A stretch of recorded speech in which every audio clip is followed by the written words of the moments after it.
बच्चों, मैं मारुति नंदन मिश्रा आज आपको नैतिक मूल्यांकन का भाग 2 पढ़ाने के लिए प्रस्तुत हुआ हूँ। इससे पहले कि आपको भाग 1 की वीडियो पसंद आई होगी ऐसा उम्मीद करते हैं। अगर वीडियो अच्छी लगे तो चैनल को सब्सक्राइब करना, लाइक एंड शेयर करना ना भूलें। और किसी भी प्रकार की प्रॉब्लम इससे पिछले वीडियोज़ में आई हों समझने में या किसी भी प्रकार का दिक्कत है तो आप हमें कमेंट करें, उसका सॉल्यूशन किया जाएगा। और मैं इस अध्याय 3 जो नैतिक मूल्यांकन है इसको मैं 3 पार्ट में बनाया हूँ, जिसमें पार्ट 1 आपको पढ़ा दिया गया, पार्ट 2 पढ़ाने जा रहे हैं। इसके बाद समय सही चलता रहा तो पार्ट 3 भी बनेगा और इसके बाद आपका अध्याय जो है कि ख़त्म हो जाएगा। तो चलिए बच्चों, आज का स्टार्ट करते हैं। देखिए नेक्स्ट पैरा आपकी स्क्रीन पे आ रहा है, तो चलिए देखते हैं। कह रहा है इदंतुम सम्यक वक्तुम शक्यते, अर्थात इसे भी भली भांति कहा जा सकता है। यत् की इदंतुम सम्यक वक्तुम शक्यते, यत् अर्थात इसे भी भली भांति कहा जा सकता है। नैतिकता आचरण से, नैतिकता के आचरण का, नैतिकतायाः च और नैतिकता का मुख्य उद्देश्य जो है वो क्या है। कह रहा है कि स्वस्य अपना, अन्यस्य च और दूसरों का कल्याणकरणम भवति, कल्याणकारी होता है या कल्याण करना है। कल्याणकरणम भवति यानी कल्याण करना है। अर्थात कह रहा है कि इदंतु सम्यक वक्तुम शक्यते यत् नैतिकता आचरणस्य नैतिकतायाः च मुख्य उद्देश्यम स्वस्य अन्यस्य च कल्याणम करणम भवति। अर्थात कह रहा है कि इसको भली भांति ऐसा कहा जा सकता है कि नैतिकता के आचरण का जो है कि अर्थात नैतिकता का मुख्य उद्देश्य अपना और दूसरों का क्या करना है, कल्याण करना है। इसके आगे कह रहा है कदाचित एवं अपि दृश्यते, अर्थात कभी कभी ऐसा भी देखा जाता है। कदाचित एवं अपि दृश्यते अर्थात कभी कभी ऐसा भी देखा जाता है। क्या देखा जाता है। कह रहा है कि दृश्यते यत् की परेशान कल्याणम, परेशान दूसरे का, कल्याणम कल्याण, कुर्वन् करने में, मनुष्य स्वीयाम हानिम अपि कुरुते, अपनी ही जो है कि क्या कर लेता है, हानि कर लेता है। कह रहा है कि कदाचित एवं अपि दृश्यते यत् परेशान कल्याणम कुर्वन् मनुष्य स्वीयाम हानिम अपि कुरुते। अर्थात कह रहा है कि कभी कभी ऐसा भी देखा जाता है कि दूसरे का जो है कि नुकसान करना, दूसरे का कल्याण करने में, दूसरे का कल्याण करने में जो है कि मानव अपना खुद का नुकसान कर लेता है। अभी मान के चलिए कि कोई भी किसी भी प्रकार की बात को ले लिया जाए जिसमें दूसरे की भलाई हो और जो है कि उसमें दूसरों की भलाई करने में अपना खुद का नुकसान हो जाए, तो वो भी नैतिकता के अंतर्गत आएगा। और कह रहा है इसके आगे कि एवं विधम, इस प्रकार का, एवं विधम इस प्रकार का नैतिकता आचरणम, नैतिकता का आचरण विशिष्टम महत्वपूर्णम च मन्यन्ते, अर्थात इस प्रकार के नैतिकता का आचरण एवं विधम नैतिकता आचरणम विशिष्टम महत्वपूर्णम च मन्यते, यानी कह रहा है कि इस प्रकार का किया गया नैतिकता का आचरण जो है वो बहुत ही विशिष्ट तथा महत्वपूर्ण माना जाता है।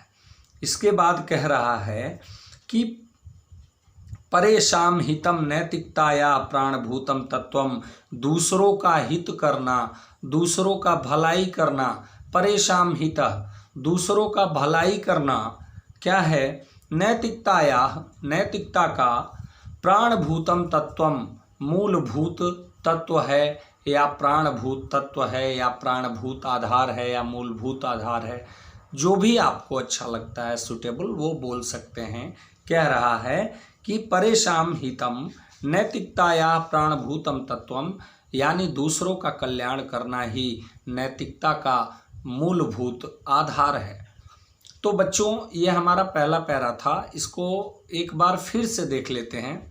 सरसरी निगाह से हिंदी बता रहे हैं ताकि अगर किसी बच्चे को जो है परेशानी होगी तो दोबारा अर्थ मिला लेगा। तो चलिए देखते हैं। कह रहा है कि इदंतुम सम्यक वक्तुम शक्यते यत नैतिकता आचरणस्य नैतिकतायाः च मुख्य उद्देश्यम स्वस्य अन्यस्य च कल्याणम करणम भवति, अर्थात कल्याण करणम भवति। हाँ, तो कह रहा है कि कभी कभी इसे भली भांति ऐसा कहा जा सकता है, इसको भली भांति ऐसा कहा जा सकता है कि नैतिकता यानी नैतिकता का आचरण अर्थात नैतिकता का मुख्य उद्देश्य अपना और दूसरों का भलाई करना होता है। इसके बाद कह रहा है कि कदाचित एवं अपि दृश्यते यत परेशान कल्याणम कुर्वन् मनुष्य स्वीयाम हानिम अपि कुरुते, यानी कभी कभी ऐसा भी देखा जाता है कि दूसरे का भलाई करने में जो है कि मनुष्य अपना खुद का क्या कर लेता है, नुकसान कर लेता है। उसके बाद कह रहा है एवं विधम नैतिकता आचरण विशिष्टम महत्वपूर्णम च मन्यते, यानी इस प्रकार का किया गया नैतिकता का आचरण जो है वो बहुत ही विशिष्ट और महत्वपूर्ण माना जाता है। उसके बाद कह रहा है कि परेशान हितम नैतिकतायाः प्राणभूतम तत्वम, यानी दूसरों का कल्याण करना ही नैतिकता का मूलभूत आधार है। तो ये हमारा बच्चों पहला पैरा था। अभी चलते हैं नेक्स्ट पैरा पे। तो चलिए बच्चों देखिए अगला पैरा हमारा क्या कह रहा है। कह रहा है कि कदाचित एवं अपि दृश्यते, कभी कभी ऐसा भी देखा जाता है। कदाचित एवं अपि दृश्यते, कभी कभी ऐसा भी देखा जाता है। क्या? यत कि समाज में प्रचलिता फैली हुई रूढ़ी अर्थात कह सकते हैं एक तरह से परंपरा। तो कह रहा है कि कदाचित एवं अपि दृश्यते यत समाजे प्रचलिता रूढ़ी, कभी कभी ऐसा भी देखा जाता है कि समाज में प्रचलित रूढ़ी अर्थात परंपरा सर्वेषां कृते हितकारी न भवति, सभी लोगों के लिए हितकर या सभी लोगों के लिए भला नहीं होता है। किसी भी धर्म संप्रदाय को ले लीजिए, आपका धर्म अलग है, आप जो हैं सनातन धर्म हिंदू जो बोला जाता है उस धर्म में हैं। उसके बाद से मुसलमान धर्म अलग है, सिख धर्म अलग है। तो आप अगर हिंदू हैं तो जायज़ सी बात है अलग धर्म की किसी न किसी परंपरा में ज़रूर आपको कुछ न कुछ बुरा लगता होगा। तो फिर इसी प्रकार से हमारे दूसरे वर्ग दूसरे संप्रदाय के जो लोग हैं उनको भी हमारे कुछ ऐसे धर्म पर हमारे किसी धर्म के त्यौहार पर उनको भी कुछ न कुछ ज़रूर बुरा लगता होगा या टीका टिप्पणी, जैसे पटाखा बजा रहे हैं तो इतना आवाज़ हो रहा है तो ध्वनि प्रदूषण हो रहा है। तो तमाम तरीके से लोग जो है कि अलग अलग परंपराओं का। तो वहीं कह रहा है कि कदाचित एवं अपि दृश्यते, कभी कभी ऐसा भी देखा जाता है यत कि समाजे प्रचलिता रूढ़ी, समाज में प्रचलित जो परंपरा है सर्वेषाम सभी के लिए कृते हितकारी न भवति, सभी के लिए हितकर नहीं होता है, सभी के लिए भला करने लायक नहीं होता है। इसके बाद कह रहा है कि अतः इसलिए प्रबुद्धा जागरूक, बुद्धिजीवी जो बोलते हैं जागरूक प्रबुद्धाः विद्वांसः, जागरूक विद्वान या बुद्धिजीवी विद्वान बोल सकते हैं।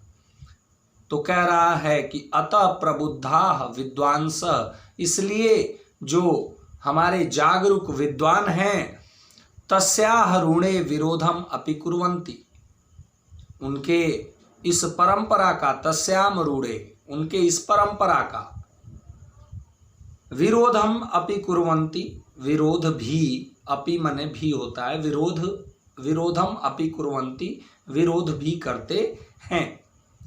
तो कह रहा है कि अतः प्रबुद्धा विद्वांसः तस्याम रूढ़े विरोधम अपि कुर्वन्ति, अर्थात कह रहा है कि उनके इस परंपरा का कुछ जागरूक विद्वान जो है वो विरोध भी करते हैं। इसके बाद कह रहा है परम तैः आचरणस्य व्यवहारे नवीनः आदर्शः स्थाप्यते, यानी कह रहा है कि उनके इस नैतिकता के आचरण का व्यवहार करने से नवीन आदर्श स्थाप्यते, एक नवीन एवं एक आदर्श समाज की क्या होती है, स्थापना होती है। अगर आज किसी हम जो है अंधविश्वास या पाखंड में किसी प्रकार के पड़े हुए हैं और जो है कि उनका हम पालन करते जा रहे हैं, बाद में जो है कि हमें उस चीज़ों का अगर विरोध करने वाले कुछ बुद्धिजीवी वर्ग के लोग मिल जाएं और उसका विरोध करें, तो जायज़ सी बात है कि समाज में जागरूकता फैलेगी, और जब जागरूकता फैलेगी तो एक नवीन एवं आदर्श समाज की स्थापना होगी, एक शिक्षित समाज की स्थापना होगी। इसलिए कह रहा है, क्या कह रहा है कि अतः प्रबुद्धा विद्वांसः तस्याम रूढ़े विरोधम अपि कुर्वन्ति, इसलिए कुछ जागरूक विद्वान जो हैं वो उनके इस परंपराओं का विरोध भी करते हैं। और उसके बाद कह रहा है कि परम तय आचरणस्य व्यवहारे नवीनम आदर्शम स्थाप्यते, अर्थात उनके इस नैतिकता के आचरण का व्यवहार करने से एक नवीन एवं आदर्श समाज की क्या होती है, स्थापना होती है। इसके आगे कह रहा है यह कालांतरे, जो, यह मतलब होता है जो, ये न मतलब होता है जिससे, तो ये अपना समझना है। यह मतलब कि जो, कालांतरे कुछ समय बाद अर्थात आगे आने पर, कालांतरे समाजस्य कृते हितकर भवति, समाज के लिए क्या हो जाता है, हितकर हो जाता है। पहले तो कहा कि क्या कहा, कदाचित एवं अपि दृश्यते यत् समाजे प्रचलिता रूढ़ी परंपरा, कह रहा है कि कदाचित एवं अपि दृश्यते यत् समाजे प्रचलिता रूढ़ी सर्वेषां कृते हितकर एव न भवति, अर्थात कह रहा है कि कभी कभी ऐसा भी देखा जाता है कि समाज में प्रचलित परंपरा सभी के लिए हितकर नहीं होती है। उसके बाद कह रहा है कि अतः प्रबुद्धा विद्वांसः तस्या रूढ़े विरोधम अपि कुर्वन्ति, इसलिए जो है कुछ जागरूक विद्वान उनके इस परंपराओं का विरोध करते हैं। इसके बाद कह रहा है, फिर आगे कह रहा है परम तैः आचरणस्य व्यवहारे नवीनम आदर्शः स्थाप्यते, अर्थात कह रहा है कि उनके इस नैतिकता के आचरण का व्यवहार करने से एक नवीन तथा आदर्श समाज की क्या होती है, स्थापना होती है। उसके बाद कह रहा है कि यह कालांतरे समाजस्य कृते हितकर एव भवति, अर्थात जो है यहीं चलकर आगे अर्थात कुछ समय बाद यह समाज के लिए क्या हो जाता है, हितकर हो जाता है। जायज़ सी बात है, मैंने आपको इससे पहले बताया कि अगर समाज में किसी भी प्रकार की ऐसी परंपरा चल रही है जो इस प्रकृति के विरुद्ध हो, इस समाज के विरुद्ध हो, हमारे भारतीय संस्कृति के विरुद्ध हो, तो इस परंपराओं का विरोध करने के लिए हमारे कुछ शिक्षित और बुद्धिजीवी वर्ग के लोग इसका विरोध करते हैं। और उस समय सारा समाज जब जागरूक हो जाता है तो एक नए एवं एक नए एवं आदर्श समाज की स्थापना होती है। और जब नए एवं आदर्श समाज की स्थापना हो जाती है तो वही नवीन एवं आदर्श समाज आगे चलकर जो है वो बहुत शिक्षित हो जाता है। एक तरह से कहें तो वहाँ पर किसी भी प्रकार की रूढ़िवादी परंपराओं पर विश्वास नहीं किया जाएगा। वहाँ पर जो है कि रूढ़िवादी परंपराओं को, किसी भी प्रकार की जो हमारे प्रकृति एवं भारतीय संस्कृति के विरुद्ध हों, उनको बिल्कुल किसी भी प्रकार से मत नहीं दिया जाएगा, उनका समर्थन नहीं दिया जाएगा, क्योंकि वह एक नवीन एवं आदर्श समाज स्थापित हो चुका होगा जिसमें सारे लोग शिक्षित होंगे। तो इसीलिए यह लिखा गया है, कह रहा है कि यह कालांतरे समाजस्य कृते हितकरा भवति, जो आगे चलकर समाज के लिए क्या होगा, हितकर होगा। उसके बाद हितकर होता है, सॉरी होगा नहीं, भविष्यति नहीं है, भवति है, तो होता है, जो आगे चलकर समाज के लिए क्या होता है, हितकर होता है। इसके बाद कह रहा है एवं इस प्रकार सदाचरणे अपि, सदाचार में भी, एवं सदाचरणे अपि, इस प्रकार सदाचार में भी क्या होता है भैया, परिवर्तनम दृश्यते, परिवर्तन दिखाई देता है। तो कह रहा है कि इस प्रकार चलकर आगे सदाचार में, व्यक्ति के सदाचार में भी, सदाचार अर्थात जो सदैव आचरण करने वाला हो, सदैव उसका व्यवहार हो, अर्थात उसका रंग ढंग, सीधे शब्दों में कहा जाए तो उसका रंग ढंग। तो कह रहा है क्या, एवं सदाचरणे अपि परिवर्तनम दृश्यते, इस प्रकार उस व्यक्ति के सदाचार में भी क्या होने लगता है, परिवर्तन दिखाई देने लगता है। इसके बाद कह रहा है आगे क्या, परम परंतु वस्तुतः, वास्तव में, यानी जो स्त्रीलिंग है, यानी जो नैतिक मूल्यानि सन्ति, जो नैतिक मूल्य हैं, तेषु परिवर्तनम न भवति, उनमें परिवर्तन नहीं होता है। न मतलब नहीं, भवति मतलब होता है।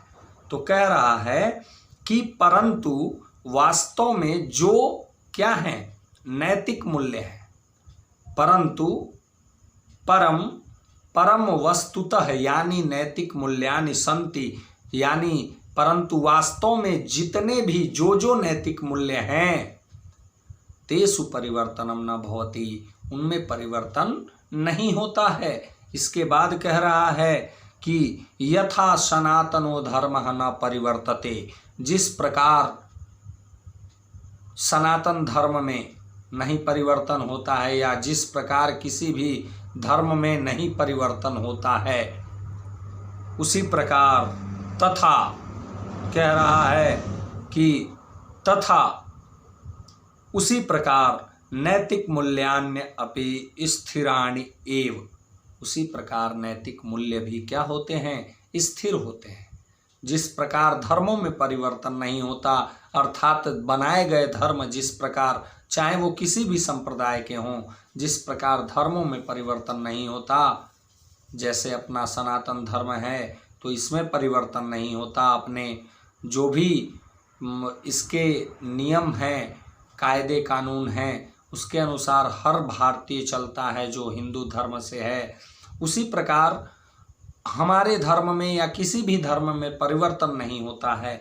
तो वही कह रहा है कि क्या कह रहा है कि न परिवर्तते तथा नैतिक मूल्यानि स्थिराणि एव, इस जिस प्रकार किसी भी धर्मों में परिवर्तन नहीं होता, उसी प्रकार नैतिक मूल्यों में भी परिवर्तन नहीं होता। इसीलिए इससे पहले वो बोला, क्या बोला कि परंतु वास्तव में जो हमारे नैतिक मूल्य हैं उनमें कभी परिवर्तन नहीं होता। जिस प्रकार किसी धर्मों में परिवर्तन नहीं होता, उसी प्रकार नैतिक मूल्यों में परिवर्तन नहीं होता, अर्थात हमारे नैतिक मूल्य क्या हैं, स्थिर हैं। इसके आगे कह रहा है, देखिए क्या कह रहा है,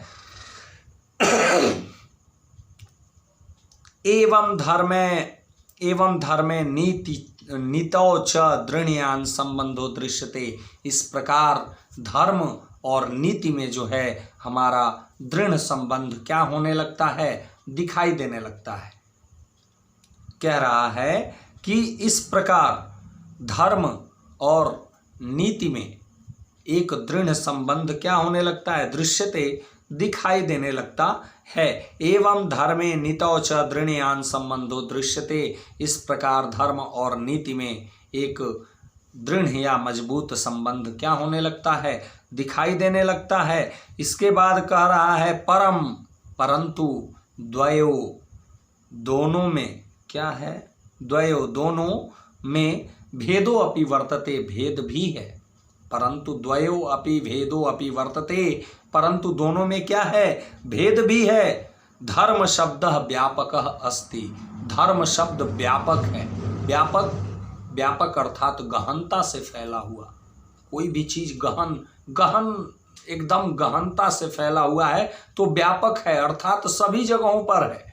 आपको उसका पता नहीं है, लेकिन वह, जैसे कहा जाता है ईश्वर सर्वव्यापी है। सर्वव्यापी अर्थात, व्यापी अर्थात मौजूद रहना, सर्व, सभी जगह पर, सर्वव्यापी, सभी जगहों पर मौजूद रहने वाला अर्थात ईश्वर। उसी प्रकार कह रहा है कि धर्म शब्द व्यापक अस्ति, धर्म शब्द व्यापक है अर्थात सर्वत्र फैला हुआ है। इस पृथ्वी पर, इस विश्व में जहाँ भी लोग होंगे सबका अपना एक धर्म होगा और अपने उस धर्म पे चलते होंगे। तो वहीं कह रहा है कि धर्म शब्द व्यापक अस्ति, धर्म शब्द जो है व्यापक है, सर्वत्र फैला हुआ है। नीति तु व्याप्या धर्मे एव विलीयते, यानी नीति तो क्या है, व्याप्य है।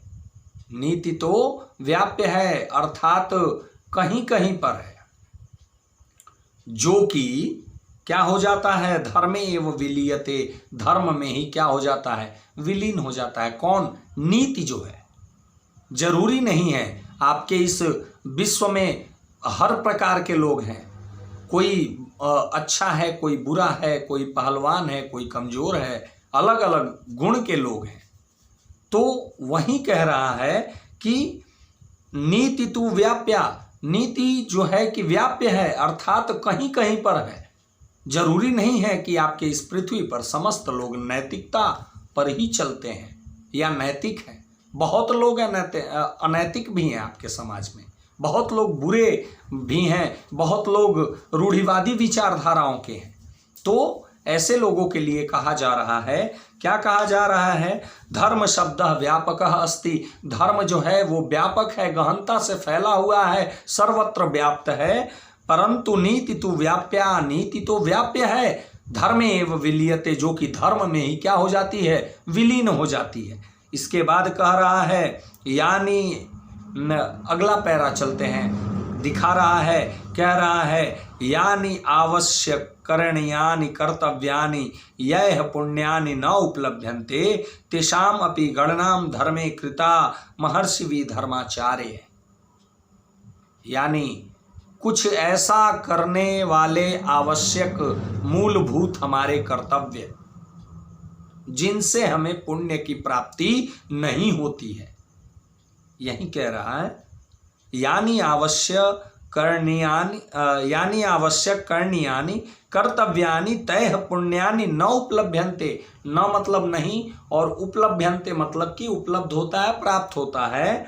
तो कह रहा है कि तेषाम अपि गणना, उनकी भी गणना धर्मे कृता महर्षि भी धर्माचार्य अर्थात महर्षियों तथा धर्म के आचार्यों द्वारा अर्थात धर्माचार्यों द्वारा उनकी भी गणना धर्म के अंतर्गत की गई है। अर्थात कह रहा है कि कोई भी ऐसा कार्य जो आपका मूलभूत कर्तव्य है परंतु उस कार्य को करने से आपको पुण्य की प्राप्ति नहीं होती, पुण्य की, परिणाम की नहीं, पुण्य की, पुण्य की बात कर रहा है। अगर आप अध्ययन कर रहे हैं तो मेहनत से अध्ययन कर रहे हैं तो आपको इसका परिणाम मिलेगा, न कि पुण्य मिलेगा। पुण्य दूसरा हो गया। अगर आप किसी के साथ अहित का कार्य करते हैं, मैंने यही बोला, मैंने आपको अध्याय में शुरू में पढ़ाते समय ये बोला था कि जब मनुष्य बिना किसी का अहित किए अपने प्रगति के पथ पर अग्रसर है तो वही नीति है। मैंने इस तरह से बताया था आपको। तो अभी ये जो कह रहा है कि यानी आवश्यकर्ण्यानि कर्तव्यानि तैः पुण्यानि न उपलभ्यन्ते तेषामपि गणना धर्मे कृता महर्षिभिः धर्माचार्य। यानी ऐसे हमारे प्रतिदिन करने वाले मूलभूत कर्तव्य जिनसे हमें पुण्य की प्राप्ति नहीं होती है, पुण्य की प्राप्ति नहीं होती है, उनकी भी गणना हमारे महर्षि तथा धर्माचार्यों के द्वारा धर्म के अंतर्गत कर दी गई है। अर्थात जैसे जो लोग काम करते हैं, हम शिक्षक हैं, हम बच्चों को शिक्षा दे रहे हैं, तो यही हमारा धर्म है। पुलिस वाले हैं, वो देश की जो है कि गैर कानूनी काम और एक प्रकार के अराजक तत्वों से हमें बचा रहे हैं, वो समाज की, देश की सेवा कर रहे हैं, तो वो हमारे लिए जो है कि अच्छे हैं, तो वो उनका धर्म है। ड्राइवर हैं अपना, वो भी एक प्रकार से प्रत्यक्ष या अप्रत्यक्ष रूप से वो भी देश की सेवा कर रहा है। डॉक्टर है, शिक्षक है, सभी लोग अपने इस देश की सेवा ही कर रहे हैं। तो मैं ये सब बातें आपको इसलिए बता रहा हूँ क्योंकि ये आपको बोला गया है कि कुछ ऐसा प्रतिदिन करने वाले हमारे मूलभूत कर्तव्य जिनसे हमें पुण्य की प्राप्ति नहीं होती, उनकी भी गणना हमारे धर्म के अंतर्गत की गई है। आप किसी से पूछेंगे कि ये काम कर रहे हैं तो बोलेंगे क्या करें, यही हमारा काम है, यही हमारा धर्म है। तो ये सब चीज़ें आती हैं। इसके बाद देखिए, पुण्य कह रहा है कि जिन कार्यों को करने से हमारे हमारे प्रतिदिन के मूलभूत कर्तव्य जिनको करने से पुण्य की प्राप्ति नहीं होती। तो मैंने ये आपको बता दिया कि अगर आप छात्र हैं, अगर अपनी पढ़ाई कर रहे हैं, तो यही आपका धर्म है। इससे आपको पुण्य की प्राप्ति नहीं होगी, परिणाम की प्राप्ति होगी। पुण्य की प्राप्ति क्या होगी? जब आप भगवान को, जब आप अपने ईश्वर को याद करेंगे, अपने मन की बात रखेंगे, उनकी स्तुति करेंगे, तो परिणाम स्वरूप आपको पुण्य की प्राप्ति होगी। तो ये पुण्य की प्राप्ति दूसरा है और परिणाम की प्राप्ति दूसरा है। तो चलिए बच्चों, इस पे ज़्यादा डिस्कस हो गया, चलिए आगे चलते हैं।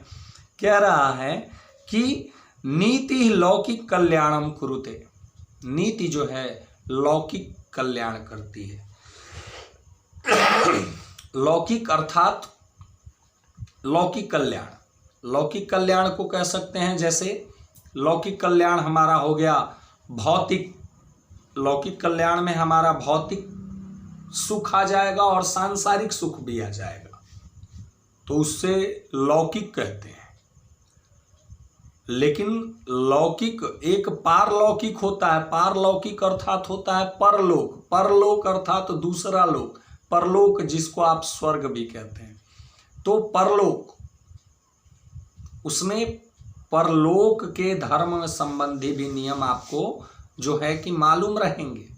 तो लौकिक और पारलौकिक, पारलौकिक में आपका लौकिक भी आ जाता है। अर्थात कहने का तात्पर्य मेरा यह है कि अगर पारलौकिक कह रहा है या कहा भी है, आगे आएगा, पारलौकिक अर्थात तो उसमें भौतिक सांसारिक तो रहेंगे ही रहेंगे, इसके साथ ही साथ आपको परलोक का, आपको परम धाम का भी कुछ वो होता है, बताया जाता है।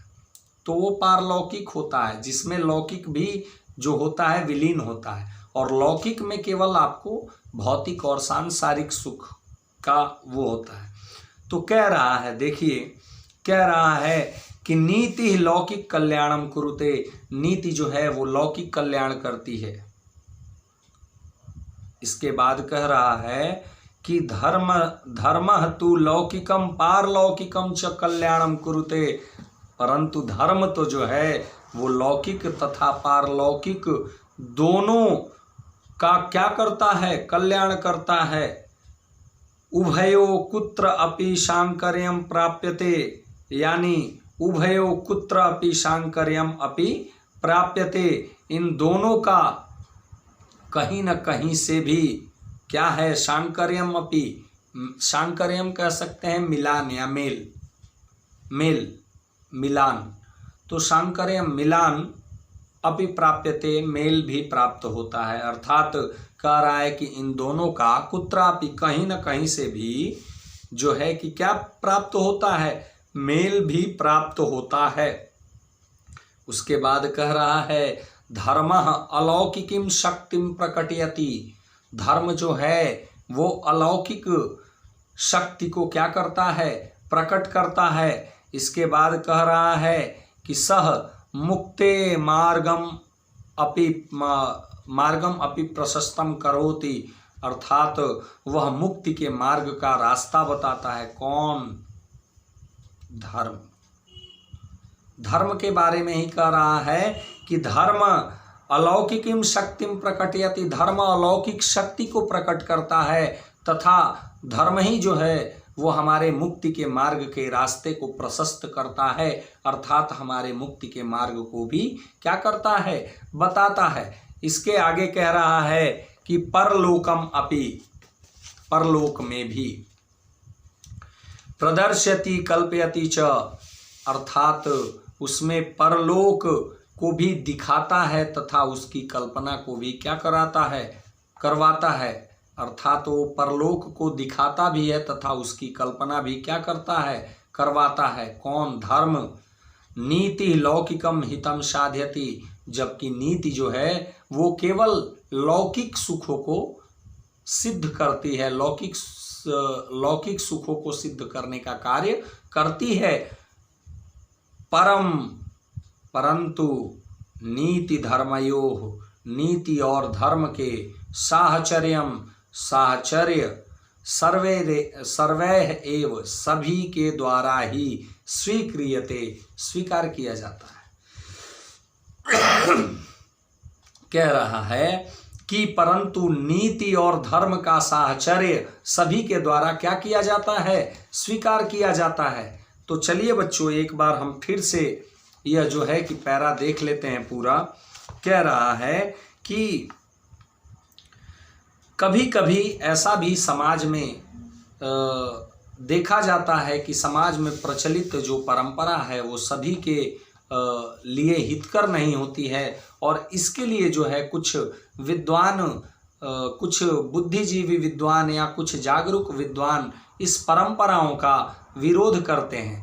परंपराओं का विरोध करने के फलस्वरूप आने वाले समय में एक नवीन तथा आदर्श समाज की स्थापना होती है, जो आगे चलकर उनके उस समाज के लिए क्या होता है, हितकर होता है। उसके बाद कह रहा है कि व्यक्ति के सदाचार में भी परिवर्तन दिखाई देने लगता है, परंतु जो नैतिक मूल्य हैं उनमें कभी कोई परिवर्तन नहीं होता। जैसे किसी धर्म में परिवर्तन नहीं होता, उसी प्रकार नैतिक मूल्य के आचरण भी स्थिर होते हैं। उसके बाद कह रहा है कि धर्म, तब जाकर धर्म और नीति में एक दृढ़ संबंध दिखाई देने लगता है, परंतु दोनों में भेद भी है। क्या भेद है? कह रहा है कि धर्म शब्द व्यापक होता है, जबकि नीति व्याप्य होता है, जो कि धर्म में ही विलीन हो जाती है। इसके बाद कह रहा है कि जिसके लिए आवश्यक, नेक्स्ट पैरा दिखाया जा रहा है, जिसके लिए हमारे प्रतिदिन के करने वाले रोज के मूलभूत कर्तव्य जिनको करने से पुण्य की प्राप्ति नहीं होती, ऐसे कर्मों की भी गणना जो है हमारे धर्माचार्यों तथा महर्षियों के द्वारा धर्म के अंतर्गत कर दी गई है। इसके बाद कह रहा है कि नीति जो है वो लौकिक कल्याण करता है, जबकि धर्म तो लौकिक के साथ साथ परलौकिक कल्याण को भी करता है। दोनों में कहीं न कहीं से मेल प्राप्त होता है। धर्म अलौकिक शक्ति को प्रकट करता है, इसके साथ ही साथ मुक्ति के मार्ग को भी हमारे प्रशस्त करता है, मुक्ति के मार्ग को बताता भी है। इसके बाद कह रहा है जिससे लोग परलोक को देखते हैं तथा उसकी कल्पना भी करते हैं। इसके बाद कह रहा है कि नीति लौकिक हित को सिद्ध करती है, परंतु नीति और धर्म का साहचर्य सभी के द्वारा स्वीकार किया जाता है। तो चलिए बच्चों आज के लिए बस इतना ही। उम्मीद करते हैं कि आपको ये सब अध्ययन आज का समझ में आया होगा।